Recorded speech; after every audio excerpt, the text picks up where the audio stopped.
The big lie and truth are at war with each other. Check it out, leave your comments, ding the bell, share it with your friends, and subscribe to our channel. It's titled The Big Lie and Truth Are in an Epic Battle for the Soul of America. I keep pointing this out, and I still, there was a good piece in the Washington Post that was at a certain level echoing my sentiment, but not quite as clearly. And that is that as long as there are Americans who believe that the election was stolen from Donald Trump, that Joe Biden and the Democrats somehow stole this election, as long as there are Americans who believe that, we're going to have an ongoing political crisis. And right now, over 2/3 of Republicans, this is from a Fox poll done just a few days ago, over 2/3 of Americans believe that the election was stolen from Trump, that there was something wrong with that election. And of course, Trump's specific charge, and Giuliani and all these guys, is that it was black people in predominantly black cities, in Milwaukee and Wisconsin, in Detroit, in Michigan, in Philadelphia, in Pennsylvania. It was black people in Atlanta and in Georgia. It was black people in these towns that somehow stole the election.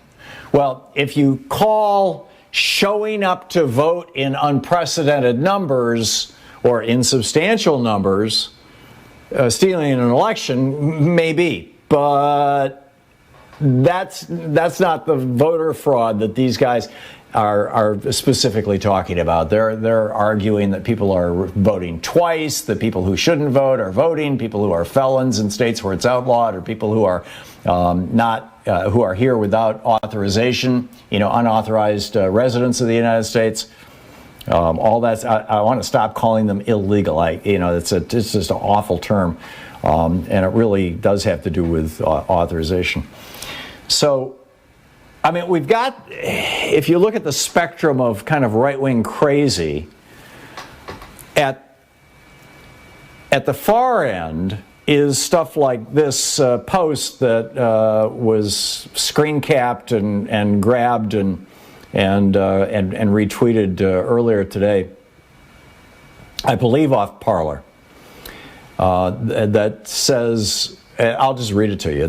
And this is the far end of right-wing crazy, okay? Just the extreme far end. It says, Joe Biden has been arrested. The deep state is in disarray, and they've struck a deal with the Trump administration. There will be an experimental surgery that will exchange the faces of Biden and Trump. So when you watch Biden's inauguration, you will really be watching Trump being sworn in for a second term. And when you are watching the Trump trials, that is really Biden paying for his crimes. Also, when Trump, as Biden, stammers or slurs his words, that's because Trump is still learning to duplicate Biden's speech patterns, because now he's wearing Biden's face. Okay, so that's the extreme end of crazy. And then you've got, all the stuff in between about all the various conspiracy theories and the Fed and the Bilderbergers and, the Jews run the world and all this kind of crazy stuff that's kind of in the middle. But then, kind of right up against reality, you've got the people who are believing, and this is why I wrote this piece this morning, The Big Lie and the Truth Are in an Epic Battle for the Soul of America, over at thomhartmann.medium.com. You've got people who are believing that the election was stolen, not because they're following some fringe conspiracy theory, not because even necessarily they read about it on in some toxic Facebook group, but because the President of the United States told them so. Now, up until the last 4 years, we have all, whether you're 16 years old or whether you're 66 years old, we have all been taught to believe what the President of the United States says. Now, it hasn't always worked out. We've been lied to. Lyndon Johnson lied us into the war in Vietnam. George W. Bush lied us into the war in Iraq. Teddy Roosevelt or McKinley lied us into the Spanish-American War. It has happened over and over again. There are some who are still a little upset about the Korean War and Harry Truman, for that matter. But on balance, generally speaking, we've been taught to believe our presidents. And so when the President of the United States says something is true, there are a good chunk of people, a good number of people who are going to say, okay, that's true. But that's not all of it. The president says it, and then Fox News says it, and if that's the only television network you go to for news, that's all you're hearing all the time. The election was stolen. There's something hanky going on. And then you turn to your politicians, the people that you voted for years and years and years. You've sent this man or woman off to the Senate or to the House of Representatives over and over again, and you listen to them, and you're on their email list or maybe their physical mailing list. And they're telling you, if you live in a Republican district, they're telling you that the election was stolen. Bottom line here. Until the American media comes out and says explicitly, not only was there no voter fraud, except for that one guy in Georgia who got busted voting in the name of his dead mother for Donald Trump, outside of that one guy that they were able to find, there was no voter fraud in the 2020 election. But on top of that, there never has been voter fraud in the United States. Voter fraud has been an excuse that goes back to Jim Crow. It goes back to before Reconstruction. It goes back to the post-Civil War era. Voter fraud was the means that was used to prevent black people from voting. Let's just say it bluntly.